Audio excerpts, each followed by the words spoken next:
The following footage is certified PG. Pretty great. Nice. I like that. That's pretty cool. Yeah. I'm working on my intro for our Breakfast Take show. Welcome everybody to Morning. Breakfast Takes. My name is Ed, also known as the Dad Hat, and with me I got my good friend with a very awesome looking hat. Yes, I've got I my see gear you on. Put any other hat on today. You wanted to just wear that. Yeah, it's not a good weekend. Not a good weekend. I don't even know where to go with it. Tell me why wasn't it a good weekend, man? Man, there was so many great bowl games on Saturday after about 2:30 in the afternoon, 3 o'clock. After that, they were fantastic. But that first game, actually the first two games, I mean, the Pitt game, I didn't watch much Pitt, East Carolina, but it looked like it was kind of a blah game. Yeah. And our game, what a shit show. I mean, come on. It really wasn't a bad game, wasn't it? It was very bad. And that's like, I see all these people on the Clemson sites like praising Klubnik and where do you think he's going to get drafted and what a great career he's had. And it's too bad it's his last game. I'm like, are y'all freaking crazy? I mean, come on. I don't mean to bash the kid. He's a good kid. I think he has potential. I don't think he's lived up to it, and that could be a lot to do with the coaching staff. And I don't see it. I mean, they're like, who do you think is going to draft him? I'm like, nobody. and I saw another person in the Clemson site posted, how did he go from this? And he shows highlights of the game against Texas in the playoffs last year, which we lost, but he's dropping dimes everywhere across the field, everything. And I mean, most of the season, everything he was throwing was overthrow. He was throwing everything high. Guys were having to climb the ladder to try and even get to it. And then he goes out there on Saturday and he's throwing one hoppers. And I'm like, what the hell is he doing? Yeah. I mean, now granted, the receivers weren't catching a lot of stuff either. I was just going to say, so they weren't doing him any favors, but he wasn't at some point when you got a quarterback that's throwing you one hoppers or not getting you the ball, when he does get you the ball, you're like, fuck it, I'm not catching it. Like I don't need this. Exactly. And that was my issue. Like, because dude, we were talking, and of course, like how I like to instigate sometimes, but like, I was like, this is a boring ass game. It was. I don't know where. It's funny because Dabo's like, we didn't call for the fake punt. We didn't. I don't know where that came from. It's like they almost took it upon themselves to do it. And I could see where they would. The guy lined up out to the right had no blocker on him. He's a gunner basically, and he was wide open over there. There was nobody there. I mean, it was ripe for a fake. The problem is he's got to pay attention when he goes out and he looks back, and then he turns his head back downfield, and the ball's thrown, and it's not even thrown to where he's at. It's thrown to where they think he's going to go. It's like it just totally just downhill after that. Between that and the missed field goal, and it's like my friend that I was watching the game with, we didn't get together at the house or anything. We went out to a couple of one's a little like tap house, and then we watched the first half basically at this tap house. Then we went over to a local brewery. I saw that. You sent me some pictures of your beer. Yeah, and we're sitting there and. It's so funny when he missed that first field goal. My friend Bart was just like, the guy's so damn cocky. He's been cocky ever since he hit that field goal against SMU last year in the ACC championship game, that he just went out there and just blew it. Like he went out there, like bowed out, like I got this. And then he didn't. It's like, pay attention to what you're doing. He totally just like whiffed on that, started it right. And it kept going right. Like, well, okay, so what you did before, great, awesome, congratulations. That no longer matters. No. Like what matters is what happened in the past. That's it. It's done. It's over with. Yeah, you can't go out there like it's automatic. Yeah, you got to go through the process and hit and kick the ball. And you got to look at the conditions and everything. And we just were. I mean, I'll be honest with you. I think it was a bad game for Clemson all around. It was just all yeah. around. Granted, and we'll go into. And by the way, guys, welcome to Breakfast Takes. This is your show where we talk about Carolina and South Carolina sports, North Carolina, South Carolina sports. Okay, we talk anything and everything when it comes to that. This weekend was not a good weekend for a lot of Carolina teams, except for ECU. ECU did get at the win, but it was just. It was not a good weekend. And I was watching the game. And listen, in my opinion, Clemson should have won that game because Penn State was not a good team this year at all. All right. You guys were the better team. But to be honest with you, man, it didn't look good. No, not at all. I mean, again, and I'm not going to harp on the refs because the refs didn't do us any favors, but they didn't do Penn State any either. That was a horrible. I was just going to say it was a badly officiated game all around. Badly officiated all around. So it's not their fault that we lost. It didn't help that they didn't call a lot of pass interference on Penn State. Mm-hmm. But still, we were just doing horrible, and they made some bad calls, for Penn State. That way too. But yeah, that was a pathetic performance. You can't get on a Saturday at noon. You're one of the first games on Saturday, the weekend after Christmas, before New Year's. And you just all you did was just tarnish your brand 100%. with a performance like that. Oh God. Yeah. 100%. Yeah. I don't get it. And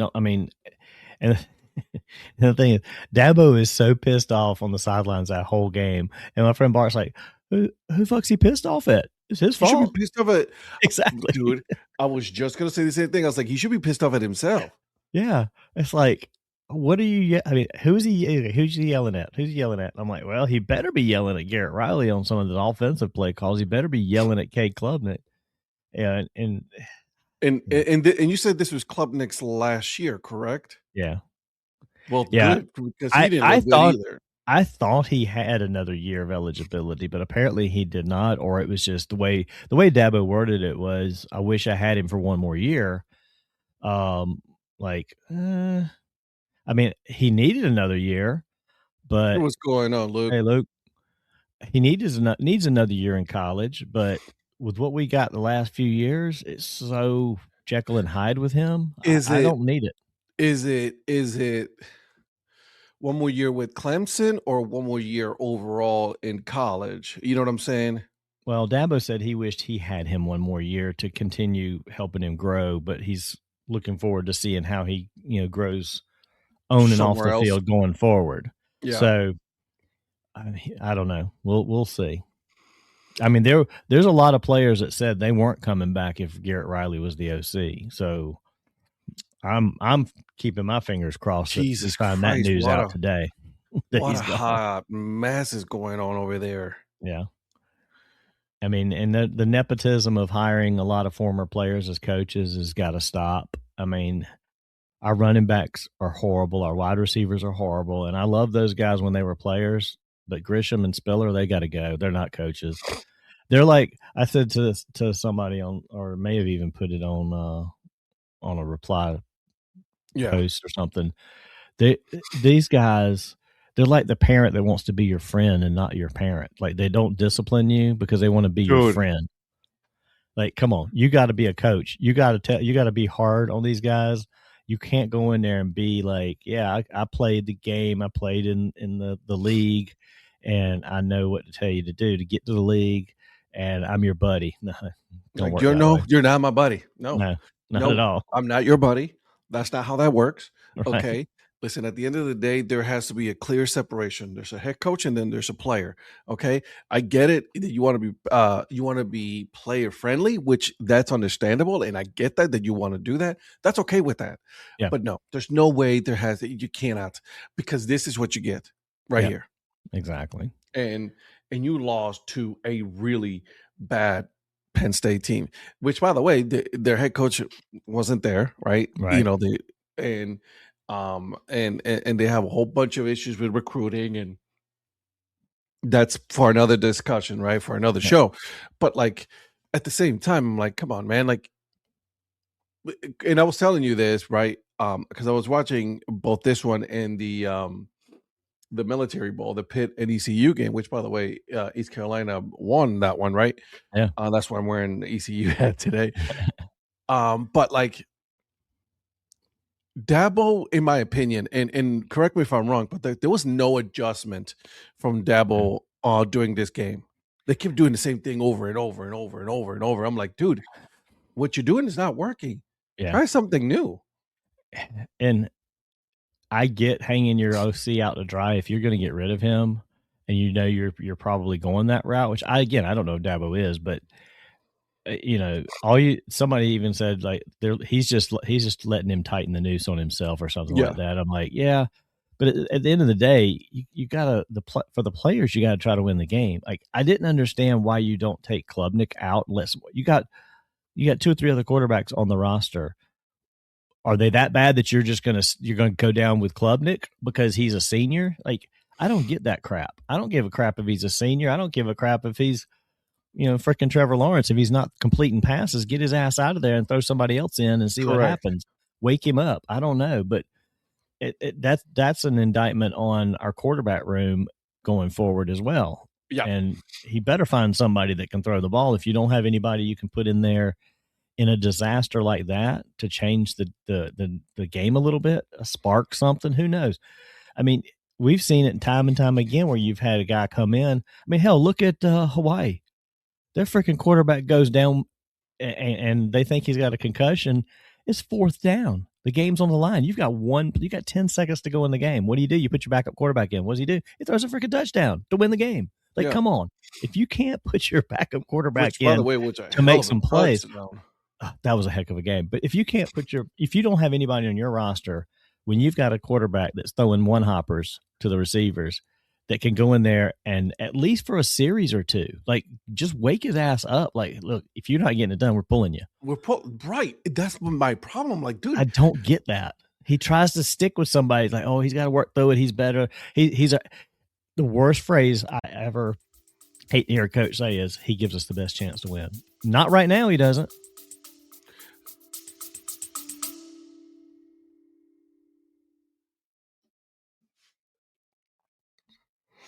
What's up, everybody? Thank you for taking the time to listen, to watch this podcast. It is greatly appreciated. I am sorry that I'm interrupting the middle of your podcast, but it is for a very good reason. And the reason for that is because I wanted to let you know about a couple of shows that we have going on with the Data Chronicles. Every Tuesday and Thursdays from 8 p.m. until whenever we're done, it is the DHC Sports Show. We talked about all things sports on there, okay? So from baseball, basketball, we do some football, all of that, right? Join Eric Prophet, join Virgil Brooks, Patrick Larson, and Donnie Weiss, of course, myself, right? Every Tuesday and Thursday, we talk about that. All right. Number 2, it is a newer show that we have going on. It's called Break Even Sports, and that's where we talk about the things that are not in the popular world, right? For FCS football, right? And NCAA football, the lower divisions, FCS, Division 2 and 3. We talk about some soccer. That's right. We do talk about soccer. And then we also talk about Formula 1. I love Formula 1 and Indy race. So there you go. We get that. And then a brand new show that I wanted to tell you. It is regarding Monday mornings. And this is a very specific, very niche show. Okay. It is, it's called Breakfast Takes, in which, myself and Donnie Weiss, we talk about all the sports going on in North and South Carolina and the Carolina. So it's called Breakfast Takes, okay? So just wanted to let you know that there's these 3 shows. They're all live. You can also catch it on my YouTube channel as well as Instagram and wherever you get your podcasts. So thank you for listening. And now back to the episode.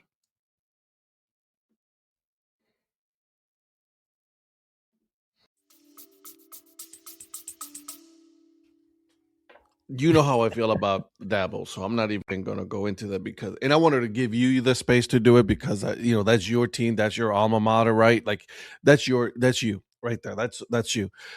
Me from looking from the outside in, I'm like, dude, And I was getting so frustrated on Saturday morning watching this game because I'm like, they are not making any adjustments whatsoever. Granted, was the weather shitty? Absolutely. So you change tactics.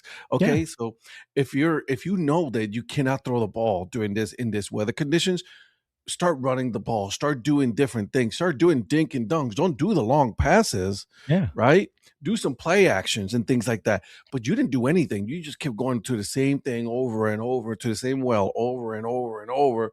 Like what's the what's the definition of insanity? You know what I mean? Oh yeah, you keep trying the same thing and hope for different results. This was it. They're like, you were expecting for a different result when you know the different result was not going to happen. Right.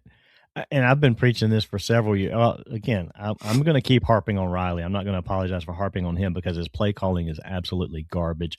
But how do you not have guys, if you're not completing these passes, like you said, have your guys line up in the slot, take 3 steps, turn in, hit him with the ball. Take 3 steps, turn in, hit him with the ball. Like the end slant is your go-to to get a couple of completions, to get some momentum, and they don't freaking do it. All we do is throw these stupid-ass screen passes off to the sideline, and by the time they get the ball out there, the defense has read it, and they've got 4 guys waiting to tackle them either behind the line or for a 2-yard gain or something. It's like, well, not only that, but okay, then, but at that point, if you're doing those 2-3 yard pass slants, the defense is giving you that.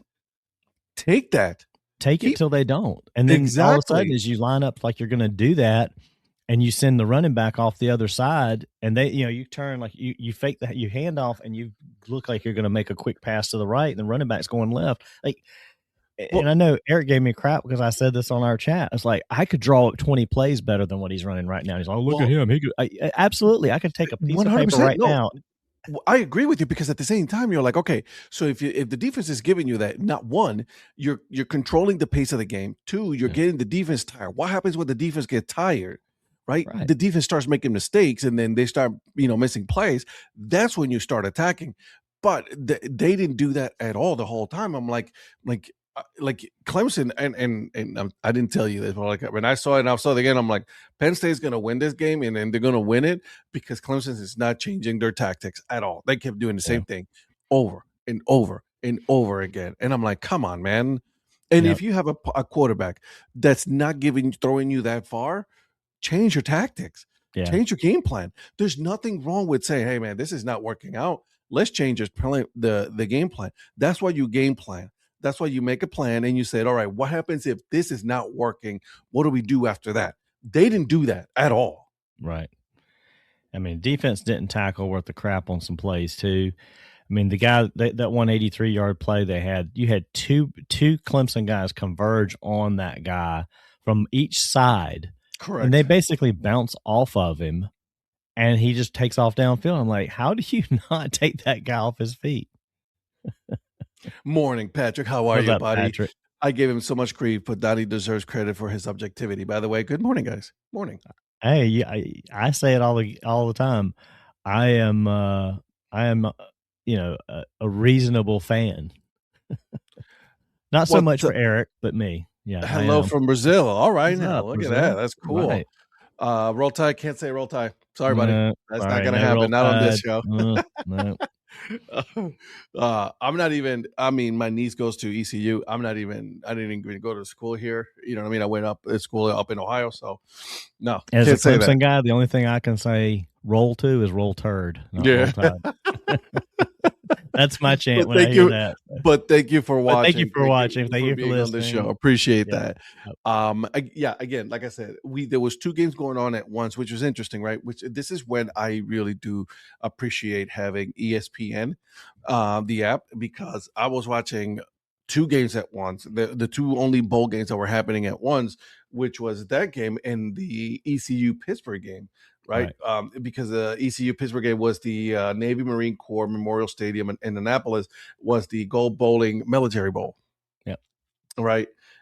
Your game, by the way, which was also kind of hurt you a little bit, right? Because it was your favorite college team playing in your favorite baseball team stadium, and they didn't do anything. And so that one hurt. I'm sorry. I know I hurt a little bit. So, but and again, everybody gave me grief about why I didn't go to the game, and thank God I did not go to the game. I was honestly, not. spending all that money just to go see that trash of a game, I you're would right. have been. I'd have been more livid than I am now, having spent money to go sit in the cold in the snow in New York to see that garbage. Yeah. Hey, Saban, when he was a head coach, listen, gotta hand it to him. Right now, he's kind of an idiot, making some stupid comments. He's not much of an analyst, but he's a hell of a coach. 110%. You're right. I'll give him that. At times, he can have some decent points, but he's like he's still too opinionated on some things. I'm like, this whole thing on the Power 5 and that's still that one irks me a little bit. So, well, he drank the SEC Kool-Aid for so many years and still does. So. Yeah. So I told you we had this conversation. Like, he started at my old school, my alma mater. Yeah, played at Kent State. Yeah. And he started his coaching career over there at Kent State. That's where I graduated from, Kent State University. So, I heard the funniest thing the other day is that the SEC is going to work on making a whole set of bowl games where SEC teams play SEC teams, so that they can win more bowl games. It's good Kool-Aid. Hey man, listen, you guys are been successful for a long time, so I can't hate it on the SEC. But yeah, don't I have saw to that. like it though. Don't have to like true. Well, so back to just Carolina team. So NC State did well in their bowl, and as you said, ECU did well in their bowl. So a couple of good outcomes for some teams in the Carolinas so far. Well, ECU was like during that game in the Pittsburgh and Pirates game, which was interesting because at first I was like, but once the first half ended, I was like, man, this thing is boring as all hell. These two games. I'm like, these games are boring. And then ECU and Pittsburgh, y'all good guys. I'll share this. Have a great day. Thank you so much. I appreciate that. Thank you for checking in. Thank you for checking in Monday morning. We talk sports, North and South Carolina. So. I appreciate you, man. Take care. Have a good one. But then, those two teams heard my saying, to you guys, like, this game sucks. And it did. The first half was absolutely atrocious. It was not good, right? Yep. ECU only had 3 points. The Panthers had a touchdown, so they were 7-3 at the half. And then all of a sudden, ECU came out, and I was like, all right, let's go ahead and get this going. And so did Pitt. That's called making the halftime adjustments, right? Going back to your game, making halftime adjustments. Like, Donnie, did you see that Keith Adams Jr.'s comments after entering the portal? I did. That goes back to what I said about C.J. Spiller. He is not a running backs coach, and Keith Adams Jr. said the same. That's basically, I think, if not at him, it's at some of the other coaches. It's probably at Riley too, because Riley doesn't seem to believe in the running back. He doesn't believe in the running back game at all. I mean, it was obvious. It was blatantly obvious on the off season. The off season with us, because we had lost some good running backs last year, was the fact that Randall was moving from wide receiver to running back. That he was born to be a running back. He's a big guy. And he's already a receiver, so coming out the backfield, he's going to catch a lot of balls too, because he's built as a receiver, played as a receiver, and he's tall and all that. And what do? From the get-go, first game, we do not run the ball. Like, it just like, what happened? Like, this was going to be our bread and butter to base the offense off of this running game with Randall back there. And then they didn't utilize it. They didn't utilize any running game all year long. And I don't blame Keith Adams for leaving. I wish he wouldn't. I wish some of these guys would stick around if changes are going to be made. If changes are not going to be made, I told you guys, I'm going to stop apologizing for Dabo, because this is his chance. This is his chance to save, for me, seeing that there is a vision there to get back on track. That's my thing. You have an opportunity now, because your players are telling you, and some of these players are entering the portal telling you, guys, this is not working. Your dude right there, that's not working. Yeah, I want to go somewhere where I can play. You got a running back that tells you that? That's bad. I don't know how Woody Dantzler would be as an OC, but he'd be better than what we got now. So there's that. So let's go back to really quick here to let's go back to the ECU game, because I was very happy with which, by the way, ECU was wearing some beautiful uniforms. Yeah. That ECU on the helmet, I'm a massive fan when it comes to, like, helmet designs and all of that. And there were a lot of good ones on Saturday. They were, man. You know what? My favorite ones, the Pop-Tart Bowl helmets. Yes. With the sprinkles right down the middle on the helmet. Those were absolutely fire. But anyways, ECU came out and in the second half, and they make some second, half adjustments. So did Pittsburgh. They're like, okay, let's go ahead and get this going. And it showed, right? Because, then right off the bat in the third quarter, touchdown. Right off the bat, Anthony Smith, a 47-yard pass touchdown to Cheston Ditta. So that was not bad at all. That put ECU up 10-0. Then Pittsburgh came back up and said, all right, Rasheed Biles, 23-yard fumble return. Good. Let's go. All right. So that put Pitt up 14-10. And I saw that fumble. I'm like, oh my God. Yeah. That was rough. And then here we go. All right. So, and then this is all in the third quarter. Okay. So in the third quarter it goes Anthony Smith, 72-yard pass from Chaston Ditta. Boom. Done. There it is. All right. So now you're up 17-14. And then that was it. That was like really the only thing that happened. And there was 2 plays, 75 yards for that one in the third. Okay.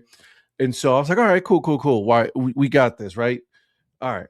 Then there's a field goal from ECU. Not bad. Another field goal from ECU. So they couldn't. Pittsburgh decided, they're like, all right, we're going to allow you to get some yardage, but we're not going to give you the touchdown. We'll let you get, field goals.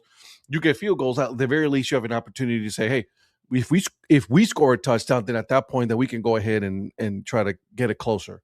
Yeah. And the only thing that Pitt could do was, like, with 5 minutes left, was get another field goal, and that was really it for Pitt. Again, great game. Well, not great game. Great second half. Yeah. I mean, and then the total stats, I mean, if you look at the overall, East Carolina shouldn't have won this game. The only the one telling stat as to why Pitt lost the game and ECU did win the game is turnovers. Yeah. Pitt had 5 turnovers because they outpaced them in passing yards and rushing yards. They both were horrible on third down, but ECU was 2 for 15 on third downs, but they had 5 takeaways and only gave up the ball once. So if you're going to turn the ball over, you're going to lose the game. Pitt, that's simple. Control the time of possession as well, which is important. Yeah. There is one thing that ECU controlled, and that was in penalties. Yeah. By 5 yards, but at least they won that one. Right. It was not a lot of penalties. Okay. There was like some small penalties here and there because Pittsburgh only had 3 penalties for 35 yards and ECU had 5 penalties for 40 yards. Right. So, right. Not bad at all. Now, overall, like, and you said, total yards, Pitt had 376, where ECU had 249. Yep. You're right. Best part of the Pop-Tart Bowl was the Pop-Tarts. I'm sorry. You're right. You're 100% right. What was I thinking? I apologize, man. I love that they call that bowl the People's National Championship. That is so. I mean, that is Pop-Tarts people absolutely do a phenomenal job with that. Absolutely killed it. The marketing of that bowl, the way they do everything, all of this stuff. They give no Fs. They just like, we're all in. The Pop-Tart costume people, they are fantastic. They just are into it. I mean, did you see the even the referees' flags? The yellow flags had the sprinkles on. I mean, everything, like all these little touches. They thought about everything. Exactly. They thought about everything. And by the way, if I can get my hands on one of those 3/4 zip sweaters, man, listen. Yep, those are fantastic. Abby, give us a minute. We will be talking about the NFL. Specifically, we're going to be talking about this disastrous NFC South. Yep. Because our Carolina Panthers here did not do themselves any favors. So we're going to talk about that. Also, but it kind of like at the same time, what did I say though? I called it. I've been calling it. It's going to go down to the last game. It's going to go down to the game between Tampa and Carolina. Yep, absolutely. And so there it is. Yep, we'll get to that shortly. We're going to get in that shortly, but I wanted to get into some of these other games that we had going on. Like I said, you know what? Here's what I want to do, Danny, and not to really put some more salt on the wound or anything, my friend. I do apologize for that. But I want to take a look at the numbers overall for this game, for the Mowers Bowl, right? The Bad Boy Mowers Bowl. And so Penn State controlled yardage, 397 to 236. No turnovers really on this game. It was even, which was surprising. Yeah. Right. First downs, Penn State controlled that one, 20 compared to 16. Penalties, Penn State had more penalties. Yeah. 3 penalties for 35 yards when Clemson played a clean game when it comes to penalties, which was 5 yards. And that goes back to the referee and crew, because there were way more than 4 penalties in that game. You could have seen. Which at times you're glad they don't call them. And I guess in the end, had we won, I'd have been glad they weren't calling some things. But I just, the ones that are so obvious, I don't care which way it goes. It absolutely infuriates me. I mean, that one I sent you guys, and I know it was a pass interference against Clemson, but if it had been the other way around and still not called, I would have been like, how in the hell do you not call that? That is bad on the officiating as a whole. I don't care which team it is, because he basically tackles our guy in the end zone. The guy standing 3 feet from him looking at the play and goes, nothing. Like, really? I'll say this. They did let him play. They did. They let them play. They let them play. And the reason there was no interceptions thrown, it's hard to intercept a grounder. Anyway, that's all I'm going to say on that. Yeah. Third down. Penn State had 11 made out of 19. Yeah. That's what's super glaring right there. That's where they won the game. Were for Clemson. Out of 15 that went for third down, 5 of them. Yeah. They controlled third down. Fourth down, that was all Clemson right there, which was only 3 of them. They went 2 for 1. And Penn State controlled the time and possession, 33 minutes compared to 26 minutes. Again, you control the time and possession. In my opinion, I've always said this. If you control the time and possession, you're going to win the game. Yeah. Yeah, if you don't, then you've made some other huge mistake somewhere. Correct. And so that's just one thing that I was saying. It's like, you're not controlling the game. Yeah. When you could, and it was bad weather, right? Like, I mean, it was cold, it was miserable. But there was no, I'm not even. Well, Penn State played inspired. That's the other thing. When you go against a team that's lost their coach for the year, their season just kind of went sideways fast on them. Correct. Those kids were playing inspired. They wanted to prove something, whatever it was. They wanted to prove it, and that's something you've got to try to overcome, and we did not. So I'm going to mention one ball game here, and I apologize, guys, but I really want to talk about this one because it was such an interesting game to me. And that was the New Mexico Bowl. I don't know if you saw part of this game. Donnie. I watched. I didn't watch a lot of this game. I'm sorry. I watched a lot of the end of this game because it was the end of this game was wild. Yes, it was. North Texas, San Diego State, which, by the way, the head coach for San Diego State used to be the head coach for my alma mater, Kent State, right? Then he went for 1 year to Colorado, become the offensive coordinator at Colorado, and then he became the head coach of San Diego State. Listen, the dude stepped up. He went from MAC now to this. So, congratulations to him. I wish him nothing but the best. I have nothing but great things to say about this head coach. Man, this ending was wild. Okay.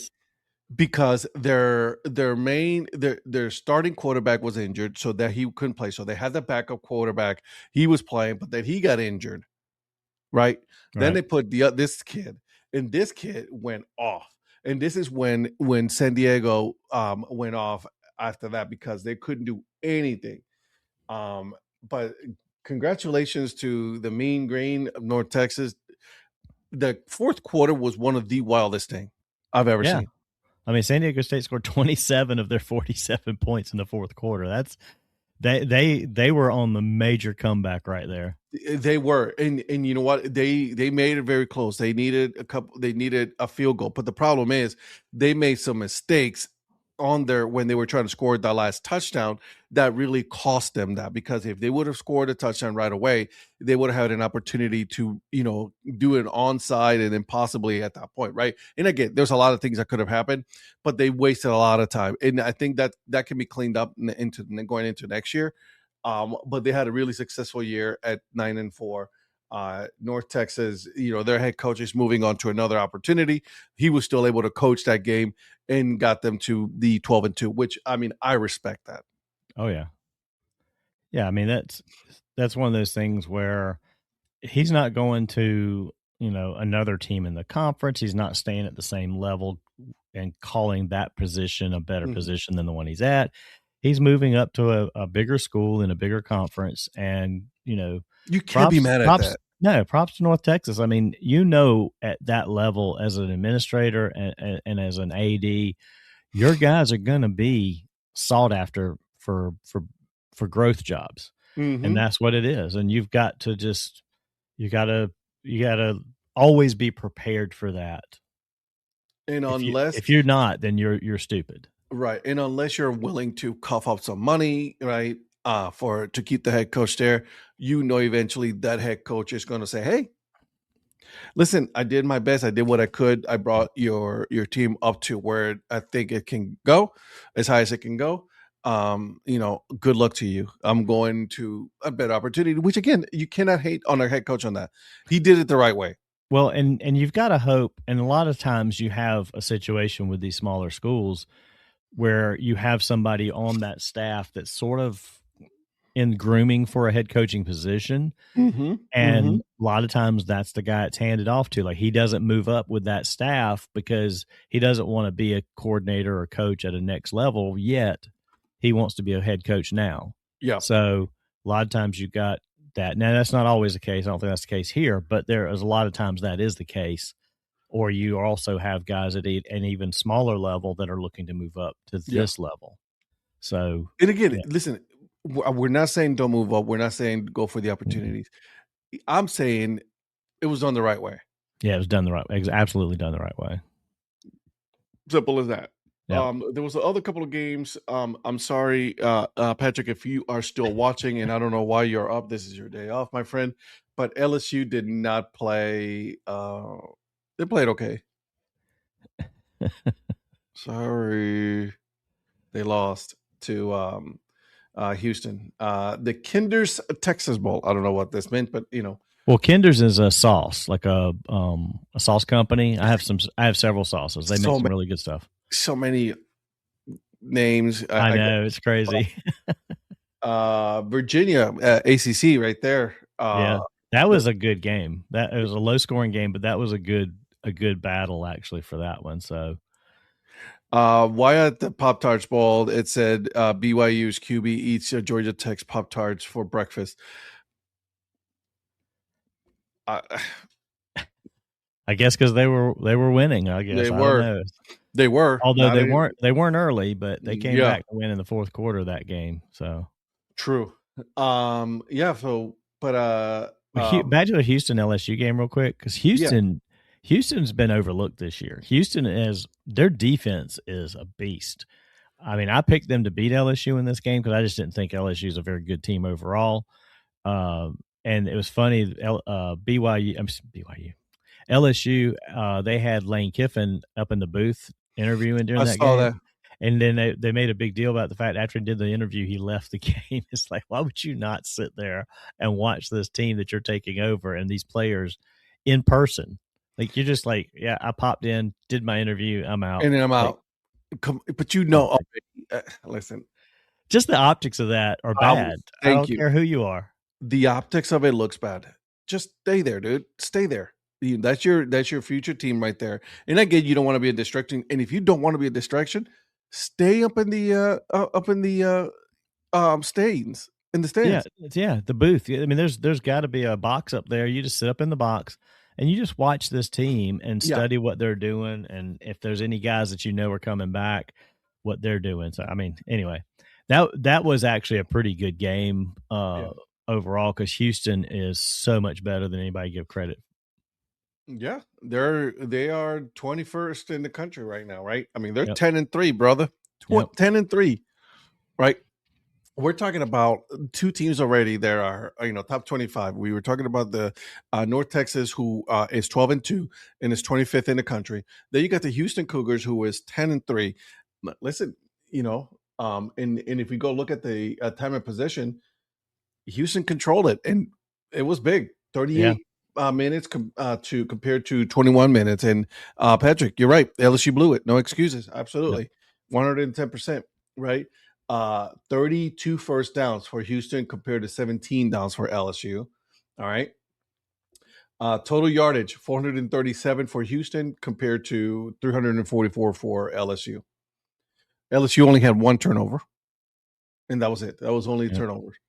Again, the most glaring thing for me right here is these first downs, 32-17. That's over half right there, man. That's half right there.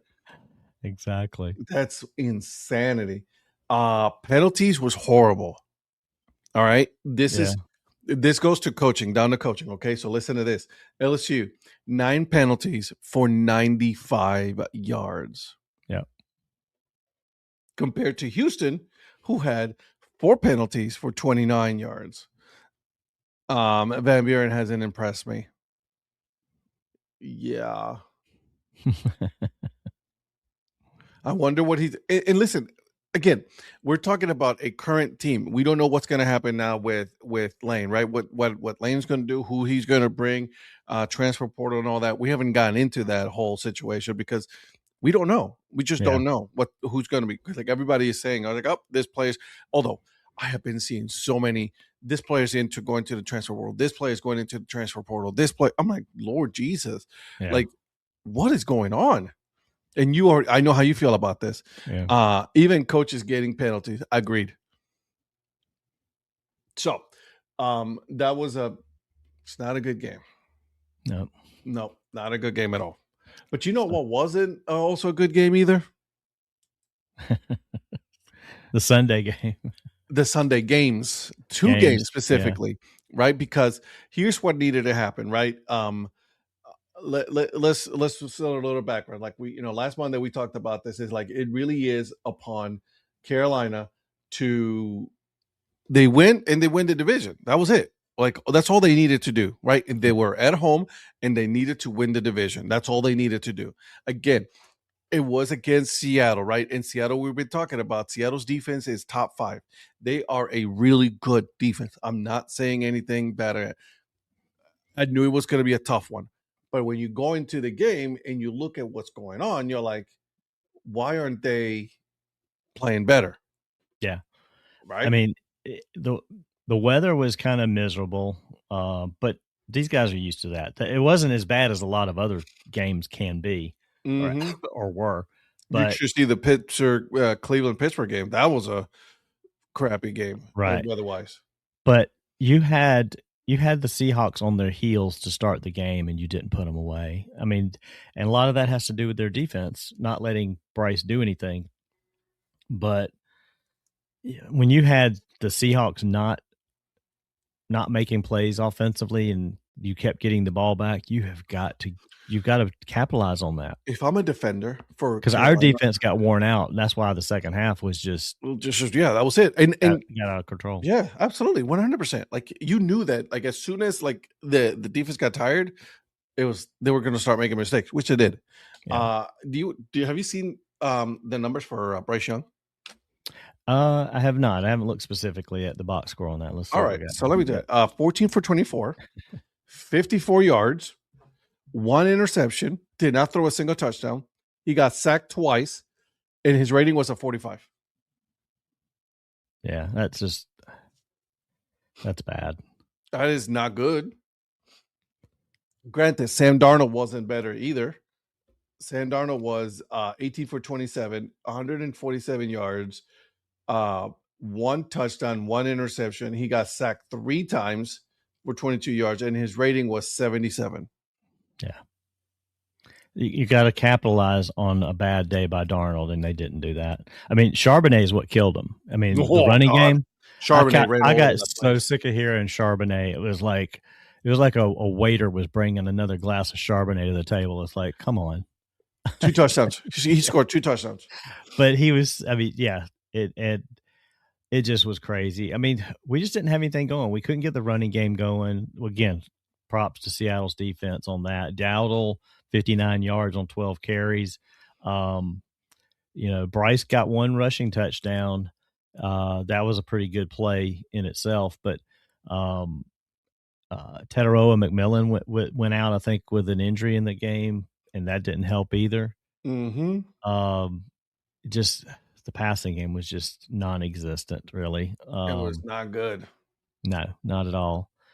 But that you still had a chance going down the stretch, and that face mask penalty by J.C. Horn. Rhonda was looking at me because I was screaming, like I was just livid, like I was going to bust a vein or something. It's like these guys just flail their arms, and I mean, I get in the heat of the moment. Sometimes you don't think about it, but like you can't be like, if the guy catches the ball, you can't just be like throwing your hand up like you're trying to grab. Like, push him out of bounds. You're right there on the sideline. Just put your hands into his side, shove him out of bounds. You cannot take a face mask. I mean, that they had him stopped. It was going to be 4th down, and they were going to punt. And then they gave him the face mask. You give him the face mask. They go down. They get a touchdown. Then they get another touchdown. It was just like that. The wind went out of Carolina for sure. Well, Bryce Young did. Bryce Young giveth, Bryce Young taketh away. Mm-hmm. Is what I'm going to say on that, because he didn't play a good game at all, man. It was a horrible game. And by the way, I have to mention it. Glasser Charbonnet, see what you did there. It was a dad joke right there for you guys. And Patrick appreciates that. Exactly. Bryce Young played like shit. That there's no other way. Pardon my language. Yeah. I apologize, but he played like shit because you knew and what you needed to do. You knew what you needed to do. Like, you played a good game last week. And by the way, also my daughter, I was like, because I was kidding. I was like, "Are you kidding me?" And Mia goes, "Daddy's just a game." So I got reminded really quickly what the game was. And so, well, and the other thing is they kept harping on this in the broadcast, the fact that they weren't showing the Tampa Bay score anywhere in the stadium. Maybe they should have, because if they'd have seen Tampa Bay was losing that game, it might have been inspired to do something. They probably would have lit a fire on our ass, because my God. Exactly. It was not good. I had both games going side by side, and I was excited that Tampa Bay was losing and waiting for us to do something, and it just never came. It just never happened. I just wish I wasn't right. I really wish. I really wanted to be wrong on the whole, like waiting for the end of the last game of the season to decide what the outcome of this division is going to be. And here we are. 2 8-8 teams. And it's not, here's the thing though. It's become harsher now because guess what? It's in Tampa. Yeah. Yeah. Now we got to go down there and beat them at their home in order to win, not the other way around. I'd feel better if it was the other way around and we had already beat them there. I'm not confident. No, me neither. And maybe I should just look at it that way, as like, you know what? I'm not confident. But I'll say this.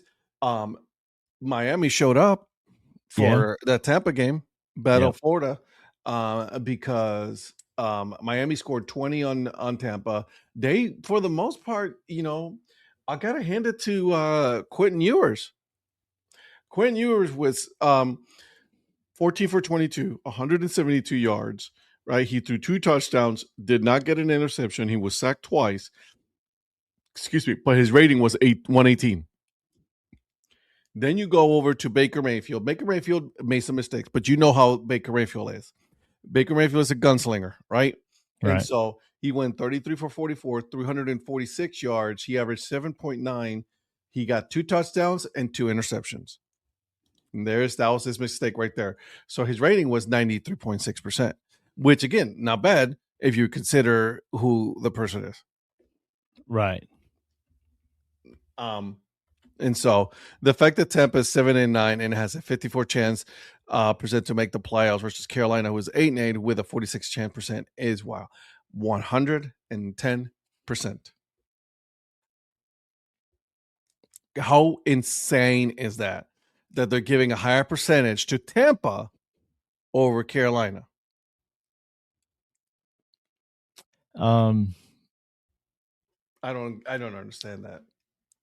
The higher, you say that again? The higher percentages for Carolina? The higher percentages for Tampa. Oh, it's for Tampa. Yeah. They're 7-9 right now. Tampa 7-9. Okay, they have a 54% of making the playoffs, and Carolina has a 46% chance. And Carolina is 8-8. Tampa is 7-9. Yeah, I that one to me is just and I know where you went there because I was looking at it on the playoffs picture there. They're talking about the percentages. If you go on ESPN, it gives you a pretty good look at what they have going on. 48.6% actually, Patrick. The Panthers have a 48.6% chance of making the playoffs, and then you got the Buccaneers at a 51.3%. So pretty much what they're saying is this is an even game. Well, the thing is, I saw this last night and I didn't follow it because it was so fast on NBC. There's still a scenario that if Carolina and Tampa end up tied, that Carolina can win the tiebreaker, but it's up to Atlanta. And I don't want to put my faith in Atlanta. But no, I wouldn't either. If Atlanta, it's not out of the realm of possibility. If Atlanta can win the last game of the season against New Orleans and Carolina and Tampa are tied, Carolina would win the tiebreaker. So we need Atlanta to beat New Orleans in week 18. So we'll have to see. Interesting. And then we should talk about this one. Right now, I'm not too confident. And by the way, we're going to break down this game a little bit more on Tuesday on the DSC Sports Show at 8 p.m. Eastern Time. I'm not confident. I'm going to say that right now. Yep. I'm not too confident on this one because of the way that this is going. The way that, and to be honest with you, the way that that Bryce Young has been playing leads me to believe that, like, I don't know if he got it. Yeah, exactly. Because this was a big game for them to win. This was a Seattle game. You had the opportunity, like you said, the defense was playing really good. They had Seattle right there. And you cannot expect the defense to be playing that much all the time. And then all of a sudden, the offense is not, like they're not helping you out. Like the defense got you the ball back, and then you just cough it out right away. Like those are the kind of things that it infuriates me, right? And like, come on, man. That interception by Bryce Young was in the fourth quarter. It was not good. Then you had Dowdle who fumbled the ball. I mean, dude punched him perfectly. Like, I mean, he got punched perfectly and coughed off the ball. I mean, it happens. I get that part. But it's like with Bryce Young, you can control where you throw the ball. And you threw the wrong person. Right. So it angers me. I was not, and granted, this is not my team. Okay. If you guys already know by now, my team is the Cleveland Browns. And that was even more infuriating. But at least they got the win. I cannot wait. Mike's not here this morning. But Mike, don't you worry. I'm gonna be waiting for you to pay up on Tuesday night. Okay. It was funny. You and Eric were texting about him not showing up, and as soon as y'all did, it was like the universe must have heard something in the universe, because then he texted me and I shared that with you guys. It was like y'all were both on the same wavelength with that game at the same time. So it was a shitty game. Yeah. It was a shit game. And I'll touch on this. Pittsburgh concentrated so much more on one player. Yeah. That's it. That's all they did. They were like, no, we are not going to let Myles Garrett get the record. And look what happened. You lost the game. And now you have an opportunity to possibly not make the playoffs at all. Right. And have Baltimore beat you because they play in Baltimore. Right. I mean, as bad as the Ravens have been all year, the fact that they could still win the division in the last week of the season is insane to me. That goes to show you how bad. Okay. So they obviously Myles Garrett needs 1 sack. That's it. That's all he needs. He needs 1 sack to get the single season record, which I think he will. He'll get it next game. Yeah. But they doubled him up so much, and they doubled and tripled him so much during that game that they allowed the defense to dictate the outcome of that game. Right. The Steelers allowed the defense to dictate the outcome of that game. Yep. So there goes to that. All right. So we have about a few minutes here. I want to talk about this matchup between Tampa and Carolina. What are your thoughts? I don't know what to think. I mean, Tampa's been walking wounded week in and week out for a while now. They've started getting everybody back healthy. They still don't look good. No. Baker's made a lot of mistakes. I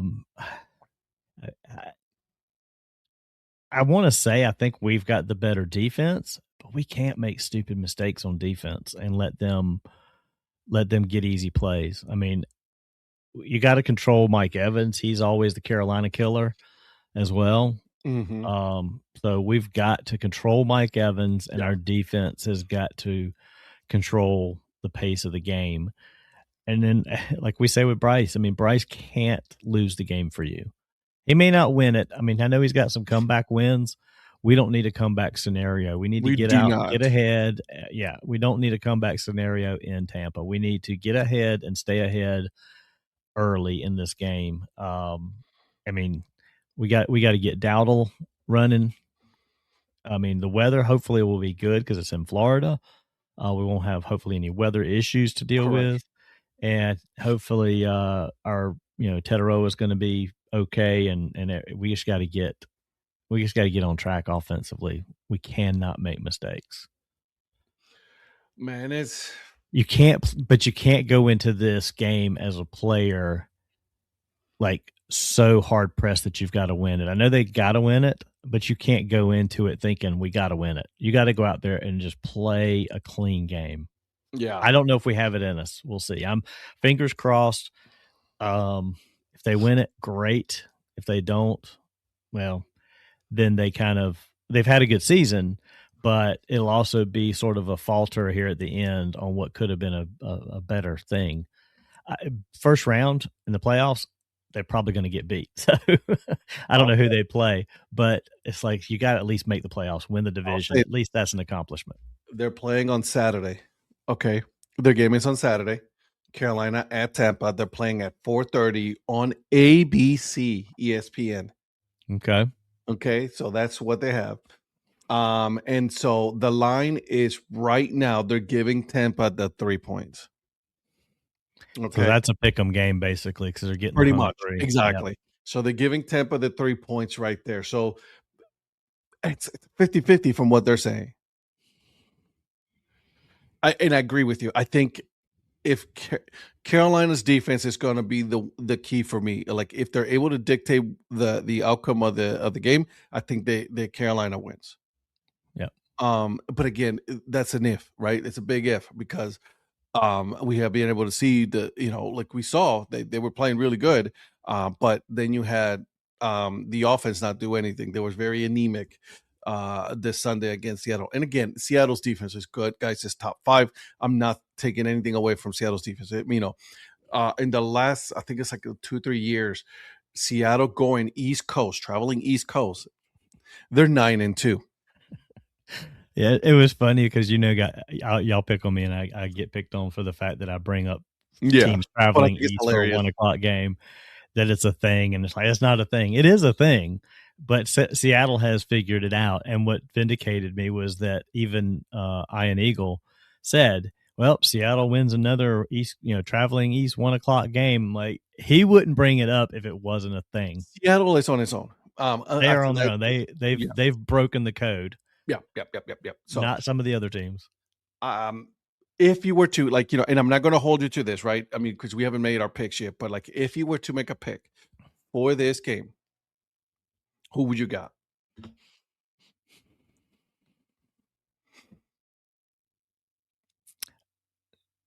I would say it's just sitting here right now.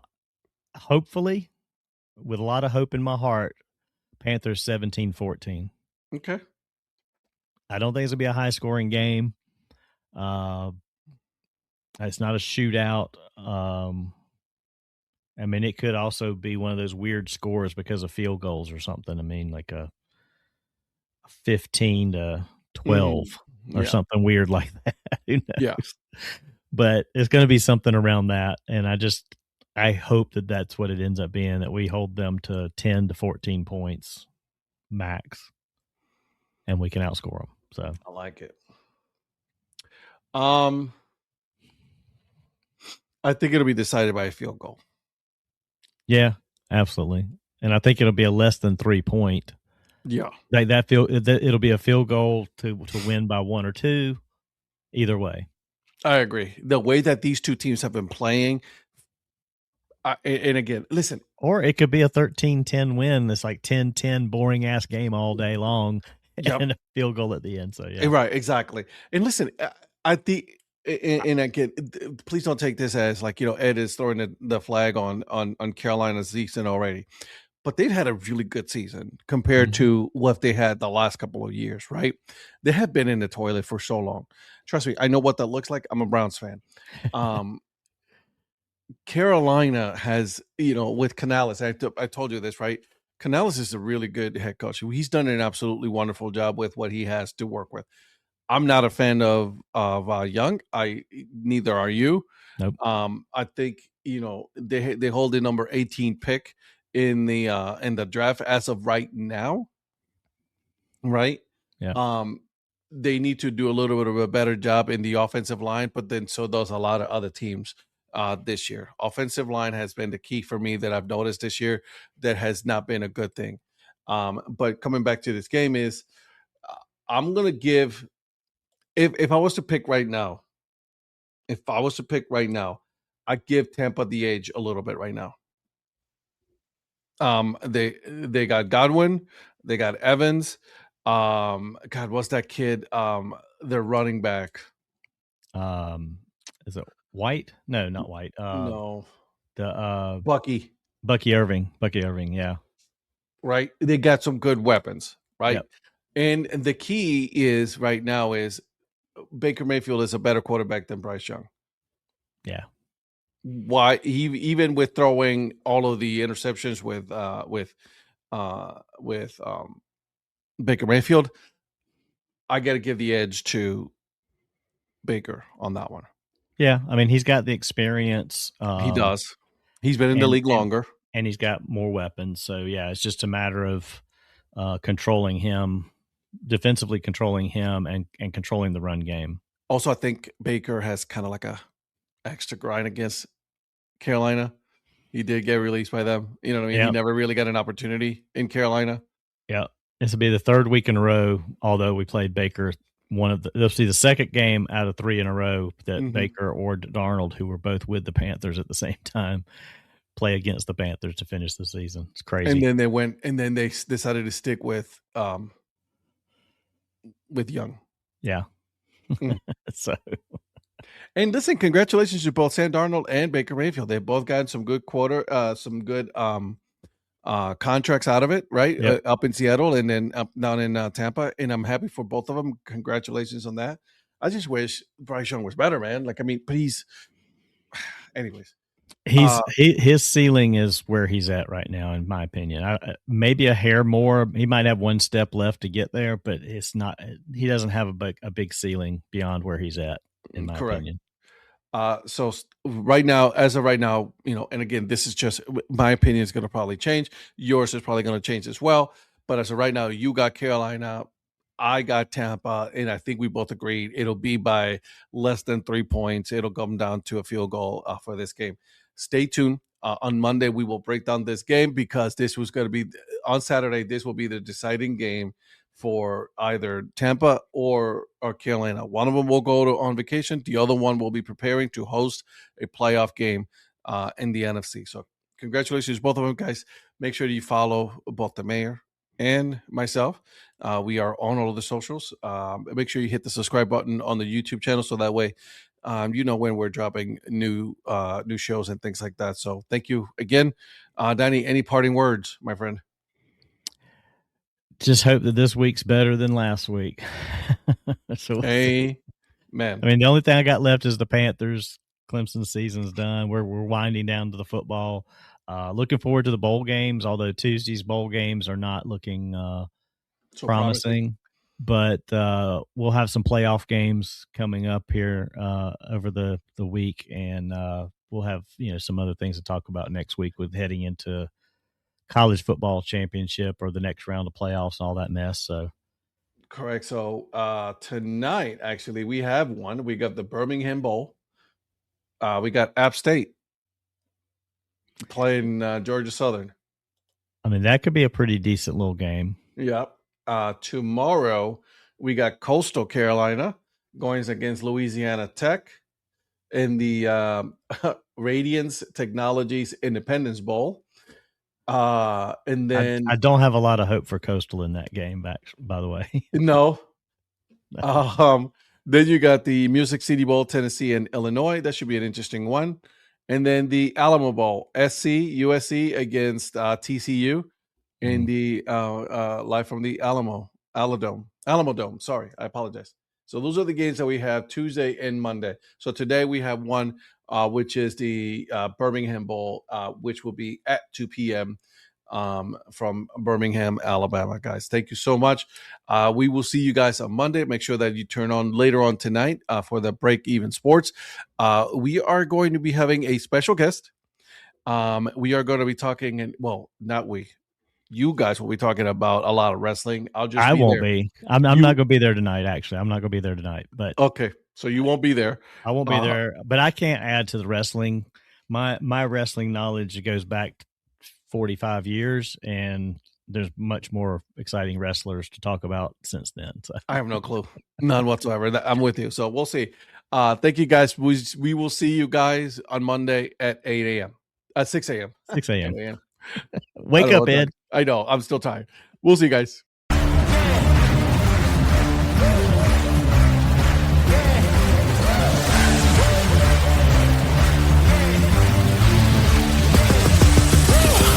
gonna take on the world.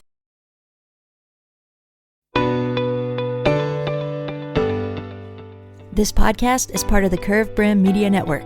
Here are some of the other members of Curved Brim Media. Hi, this is Kelly Robinson, the Minor League Nerd. My YouTube channel explores the history of minor league baseball teams. More than just stats, we delve into team lineage, sharing stories from current franchises to obscure one-year wonders. I'm Paul Caputo, and on the Baseball by Design podcast, I talk to minor league baseball teams, designers, and other super interesting people about what these minor league baseball logos mean, and I talk a little bit about ice cream helmets. What's up, Bucketheads? I'm Anna DiTomaso, and each week on the Baseball Bucket List podcast, I speak with a different fan about their favorite baseball memories, what the game means to them, and what's left to check off on their baseball bucket list. Hey everyone, it's Eric from the great state of Kansas. This is Johnny from the New Orleans Baby Cakes Memorial Museum. And we are the Earn Fun Average podcast, where we talk to a variety of guests about their love of baseball and have fun doing it. America, lower your standards. Average is what we do best. This is Patrick and Corey of BaseballMapper.com, and we have made an interactive map to help highlight all baseball teams from the majors down to collegiate summer leagues. We want to bring you closer to baseball, so get on the site and find a team near you today. Hey guys, this is Patrick Larson from the Minor League Baseball Hat History Series, and in every episode I go through the history of minor league teams through my personal collection of hats. You can find me on Twitter at @PatLarson1. I hope you guys enjoy. Learn more about Curved Brim Media at curvedbrimmedia.com.